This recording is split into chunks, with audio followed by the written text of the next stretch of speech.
தனுஷ் ராசினியர்களுக்கு இந்த 2025 எப்படி இருக்க போகுதுன்னா, உங்களுக்கு குரு பார்வையே கிடைச்சிருக்குங்க. அதாவது ஒரு இது சொல்லுவாங்க, இந்த பூமிக்கு வந்து எந்த ஒரு வெளியிலேருந்து எந்த ஒரு கோள்களும் வந்து அண்டாமல் ஒரு பூமியை காப்பாற்றுறது வந்து பார்த்திங்கன்னா குரு பகவான் தான். அந்த வகையில் பார்த்திங்கன்னா நமக்கு வந்து நீங்கள் என்ன ஃபீல்டில் வேணால் இருங்க, டாக்டராக இருங்க, டீச்சிங்கில் இருங்க, இல்லை ஒரு கேமராமேனாக இருங்க, என்னவா வேணா இருங்க, உங்களுக்கு எல்லாருக்குமே ஒரு குரு இருப்பார் இல்லைங்களா? இப்போ வந்து பார்த்திங்கன்னா புதன் வீட்டில் இருந்து புதன் ப்ளஸ் குரு அப்படின்னு நம்ம எடுத்துக்கலாம். புதன் வீட்டில் இருந்து பார்வை வந்து தனுஷை வந்து பார்க்குது அப்படின்னா, பொதுவாக வந்து இந்த காதல் காரகன், இந்த கவிதை இதெல்லாம் வந்து பார்த்திங்கன்னா புதன் தான் சொல்லுவாங்க. மிதுனமும் கன்னியும் பார்த்திங்கன்னா காதலே செட் ஆகாதுங்க. ஆனால் இந்த தனுசு ராசிக்காரங்க பார்த்திங்கன்னா ஒரு காதல் பண்ணிங்கன்னா அதை கடைசி வரைக்கும் இருந்து கல்யாணம் பண்ணக்கூடிய ராசி வந்து பார்த்திங்கன்னா தனுஷு ராசி தான்.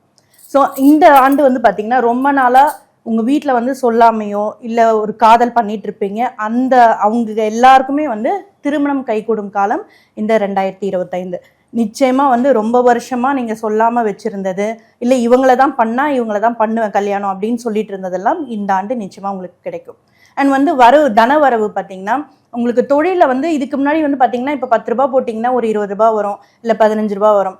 ஆனால் இந்த காலகட்டம் வந்து பார்த்திங்கன்னா அதீத லாபம் கிடைக்கக்கூடிய ஆண்டாக இந்த ஆண்டு இருக்கும். தொடர்ந்து வந்து பார்த்திங்கன்னா அயக்ரீவர் வழிபாடு பண்ணிட்டு வாங்க. நிச்சயமாக இந்த ஆண்டு மிகப்பெரிய ஏற்றத்தை தரும் 2025. சம்மர் வந்தாச்சு. What's your plan for this holiday? எங்க கிட்ட விட்டுருங்க, நாங்க பாத்துக்கிறோம். GT Holidays. GT Holidays, South India's #1 travel brand.